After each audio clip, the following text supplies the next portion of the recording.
The studio setup is based on my objectives for this lesson: to draw 3 glass cylinders in the correct proportion to one another and a shadow box using values 1, 2, 3, 4, and 5 to create a high key or light scheme drawing.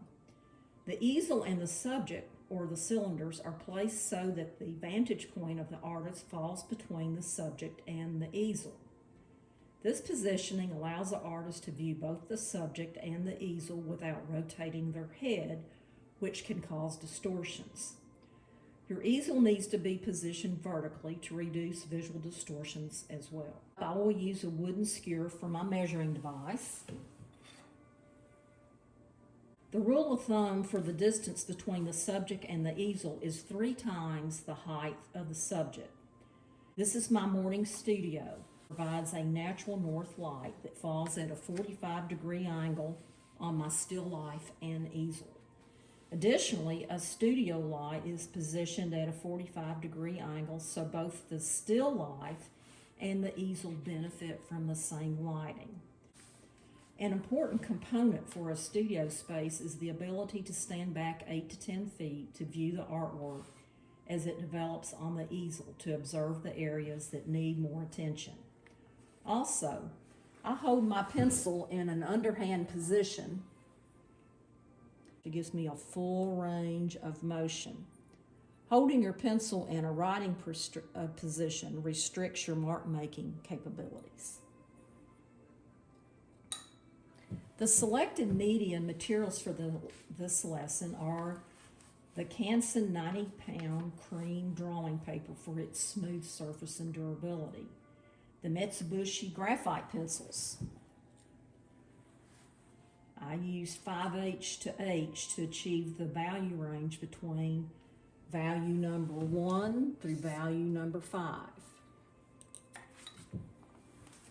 And for the smoothness they provide on the paper surface. The Moo eraser, or what's left of it, to thoroughly lift and clean up the edges of the drawing, and a kneaded eraser, so you can shape it when you have precision lifting to do.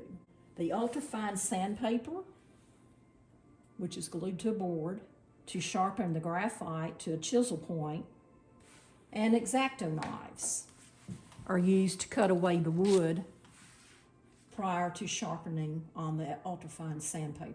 A clear plastic 18-inch ruler is used to establish the boundaries, and I use it at the end of the drawing and take the Moo eraser and do a thorough job of cleaning up any stray mark making.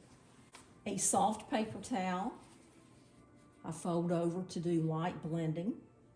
The artist studies still lifes to recreate the three-dimensionality of objects by observing how the light falls on the object and how the darks are created on those objects.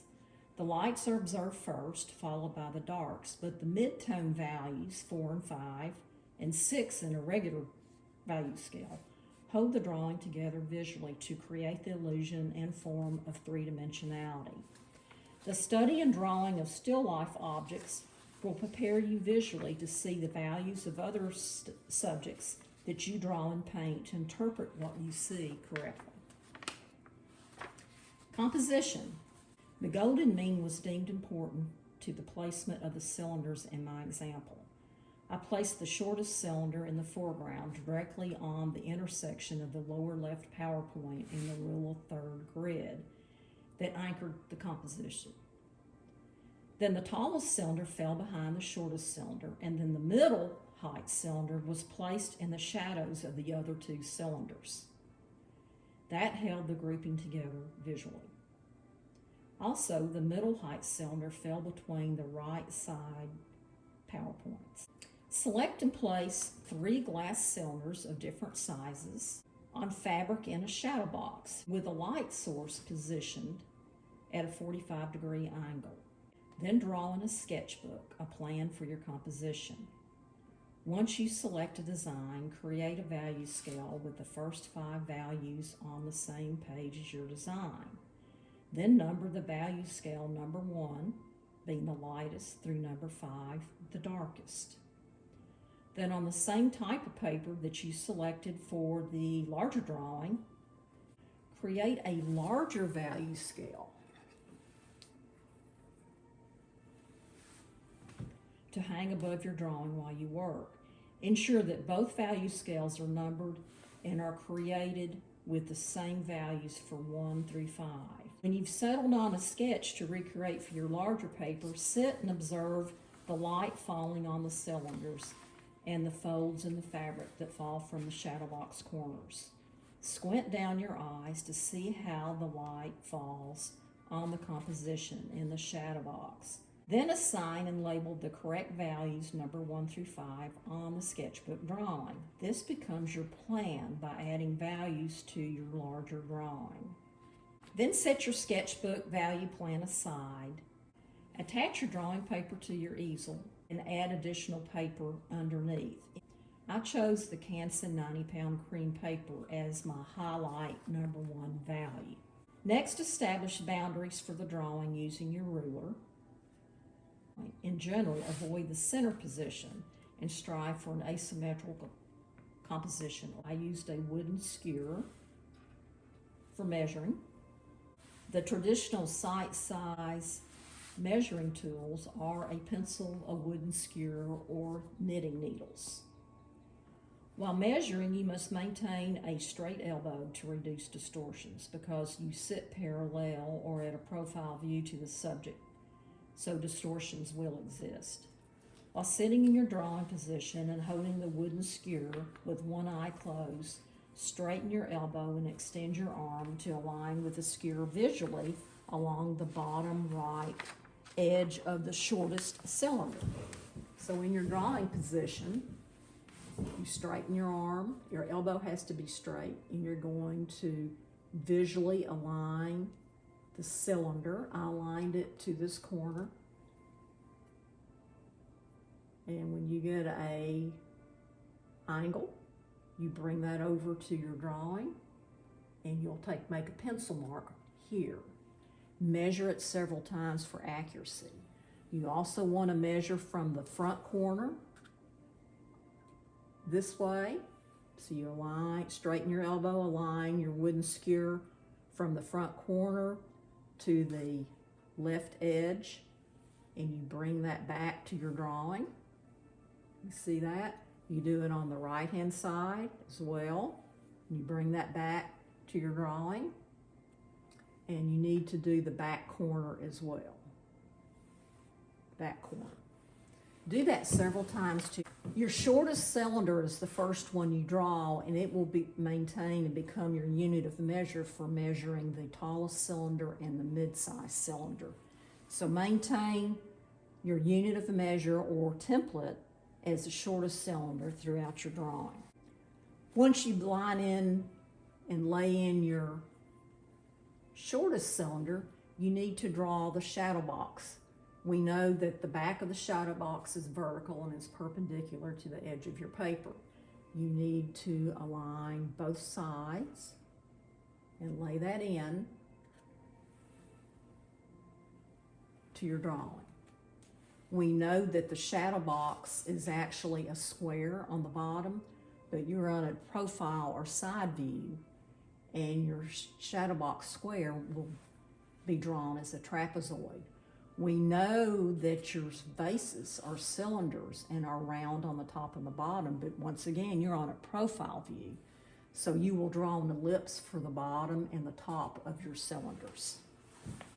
When measuring using the same sight size measured for vertical and horizontal planes of the shadow box, so you need to make sure when you come back the next drawing session that you remeasure your cylinder and you remeasure your shadow box in the relationship to one another to try to correct any incorrect marks that you've made. Then you're ready to sight in the tallest cylinder.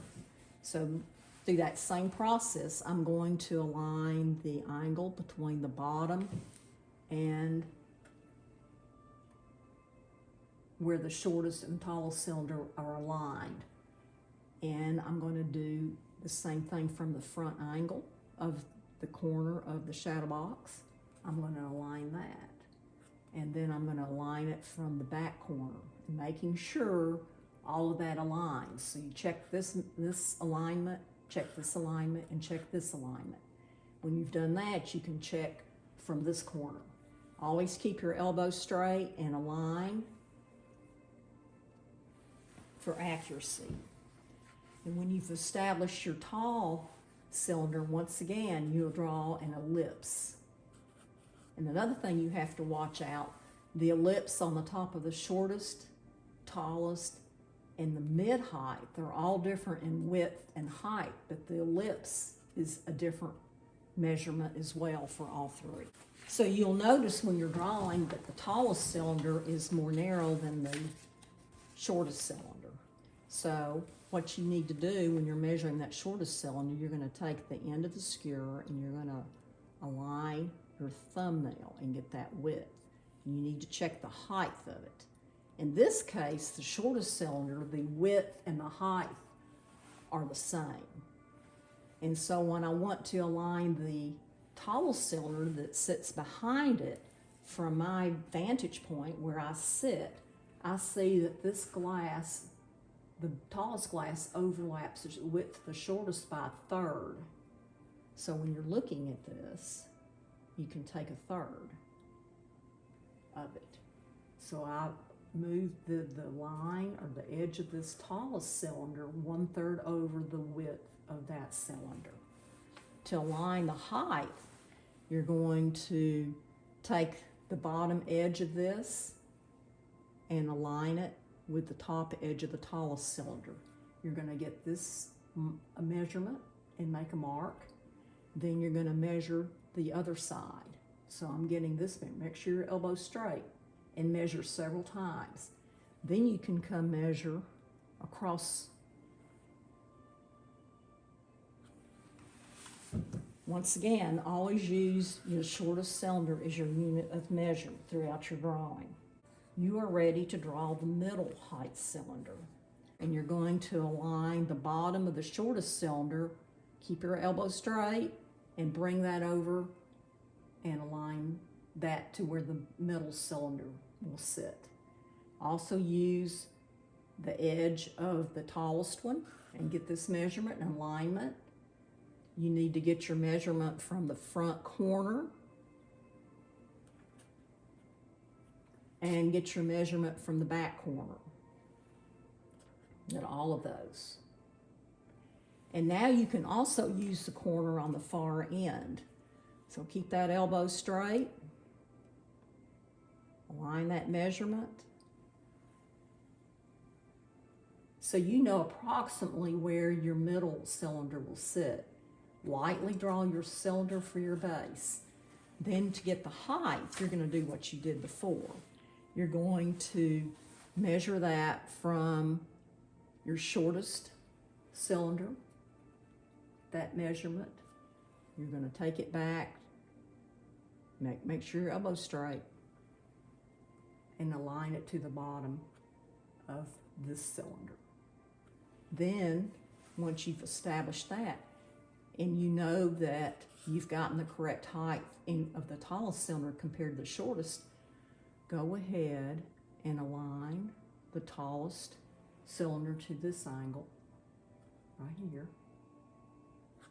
and over here, and align that. As long as you continue to use your shortest cylinder as your unit of measurement for the other two cylinders, your measurements will probably be correct. All we've done now is line drawing, the contour lines, and observe your drawing. When you've done that, sit in your drawing position and spend time just looking. If anything appears off, it probably is, and you need to go back to measuring.